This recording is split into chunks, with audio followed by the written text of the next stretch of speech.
Welcome to just ఆ minute Jesus. కీర్తన 26:2. యెహోవా నన్ను పరీక్షించుమని దావీదు దేవునితో మనం చేయటం జరిగింది.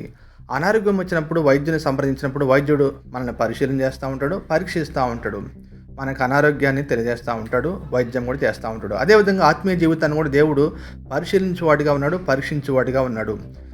దేవుడు ఇశ్రాయేలు మీద 10 పరీక్షలు పెట్టినప్పుడు వారు ఆ 10 పరీక్షల్లో విఫలమయ్యారు. కానీ యోబు సహనం కలిగి తన మీద పెట్టినటువంటి పరీక్ష విషయంలో రెట్టింపు ఆశీర్వాదాలు పొందుకోవటం జరిగింది. పైతిరిగి శోధించబడిన మీదట నేను సువర్ణముగా మారిదని గొప్ప సాక్ష్యం తెలియజేశాడు. కాబట్టి దావీదు కూడా తను ఆధ్యాత్మిక జీవితంలో దేవా నన్ను పరీక్షించు, నేను నిలబడతానంటూ గొప్ప విశ్వాసాన్ని వ్యక్తపరుస్తూ ఉన్నాడు. అపోసైడైన పౌలు కూడా ఏమంటాడంటే, మీరు విశ్వాసము కలిగి ఉన్నారో లేదో మిమ్మల్ని మీరే పరీక్షించుకోమంటూ గొప్ప మాటను తెలియజేశాడు. కాబట్టి మన ఆధ్యాత్మిక జీవితాన్ని పరిశీలన చేసుకోవాలి. పరీక్షించుకున్నప్పుడు దేవుని చేత రెట్టింపు ఆశీర్వాదాలు పొందుతాము. ఆమేన్.